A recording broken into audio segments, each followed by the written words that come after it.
nagyon izgalmas napon vagyunk túl. Fastnet rész első éjszakáján, ugye ahogy ezt az időjárás is jelezte, vagy ahogy ezt már korábban is mondtuk, hogy nem lesz könnyű a versenynek az első része, nem is volt az. Peste Szabi csinált egy brilliáns rajtot, azt kell mondjam, én már sok ilyen szituációt megéltem, de tökéletesen uralta azt az elhatározást, amit először megbeszéltünk, hogy kívánunk rajtolni, ezt teljesen precízen megvalósította. Ő volt a kormány, én voltam a gépházban, a csörlőknél, és folyamatos vitorlállítás. Ráengedni, ráhúzni, ahogy a hajók között manővereztünk ki a rajtvonalra, és onnét el, de még a rajt után is, az első 1 óra, azok mindig jöttek egymásnak keresztbe a hajók, volt, amikor útjogunk volt, amikor nem. Most már egy békés menetben megyünk fölfele Anglia nyugati sarka mellett. Az előbb még itt átmentünk egy nagyon durva áramlás okozta zötyögős részen. Vitt bennünket a víz, de pont szembe a szélnek, és nagyon meredek, kemény hullámzás volt. De azt hiszem, hogy a nehezén ilyen módon túl vagyunk, és megkerüljük itt ezt a bizonyos kötelező TSS-t, ami a nagyhajósok birodalma, és utána irány a Fastnetra. Hogy mi történt az este? Ugye a naplemente előtt volt, hogy elhagytuk szerintem a legnagyobb TSS zónát, amiről beszámoltunk, és utána egy keményebb félszeles szakasz következett, folyamatosan erősödött a szél, ez fölment egészen talán ilyen 25-27-28 csomókig is, feszített félszeles menetbe, élvezhető volt, talán ez volt a legélvezhetőbb része eddig a versenynek, hogy ilyen 20 csomós sebességekkel haladtunk a Fastnet szikla felé.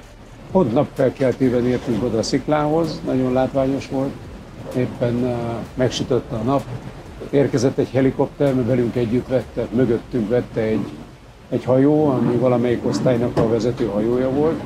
Elég érdekes pillanat volt, mert nagyon vártam már, hogy egyszer megkerüljem a Fastnet sziklát, ugyanis tavaly 5-ször indultam el a Fastnet szikra felé, vagy 4-szer, és egyszer se értem oda. Ugye az első a Bermuda versenyként adtam föl, ami a Fastnet sziklát kerülte volna, utána a kvalifikációs meneteimet próbáltam volna az irányba, a Arctic részen jöttem volna itt ebbe az irányba, akkor se sikerült, utána a Rudderum kvalifikációját végül úgy döntötte, hogy a Biszkaia öbölbe csinálom, de eredeti terv szerint ide jöttem volna, úgyhogy számomra nagyon egy különlegesen jó érzés volt a Fastnet sziklához most már eljutni, mert olyan mumus volt, vagy olyan misztikus volt.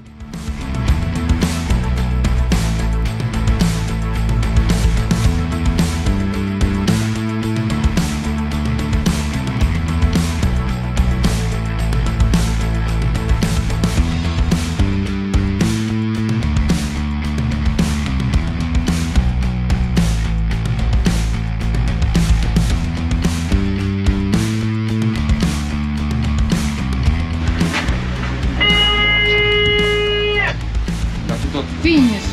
We finished? Yes.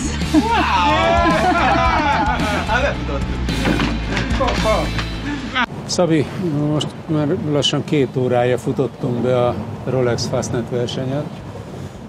Kemény verseny volt végig, meglehetősen munkás volt a legvége. Mondd el te, hogy szakmailag mi történt. Hát a vége is munkás volt, meg az eleje is munkás volt. Itt a vége munkás volt, nagyon élveztem, mert picit úgy éreztem magam, mint egy ilyen pályaversenyen lennénk, ahol folyamatosan egy bőszeles menetben, hauzolgatásokkal igyekeztünk teret nyerni az ellenfelekkel szembe. Teljesen olyan volt, mint bármelyik pályaversenyen, amikor lepörgött a szél, fölpörgött, minden szélfordulóra ráhauzoltunk. Így az áramlások tükrében, az átonyok, szigetek és mindenféle akadály tükrében, a változó szél tükrében, hogy bizonyos hajók nem igen látták pontosan a pályát. Mi láttuk, és sok-sok munkával, végén legalább 15-öt harzoltunk. Ez a perdülés, a fordulás ellentetje.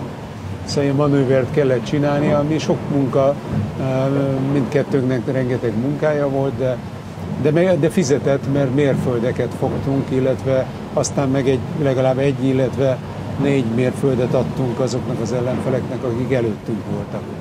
Összességében azért azt kell mondjam, hogy van még mindig, tehát bőven van hova fejlődni. A hajót, ahogy a routing elején pont annyi idő alatt futottunk be szerintem, mint a tervezett, ami azt jelenti, hogy 85%-on vitorláztuk a hajót, ami számomra pedig ugye az a cél, hogy ezt a számot még a Vendée Globe-ig, ezt a százalékot növeljem, és nem is annyira az ellenfelek, hogy akkor hogy verek meg, hanem a maximumot kihozni a hajóból. Talán nekem ez az első.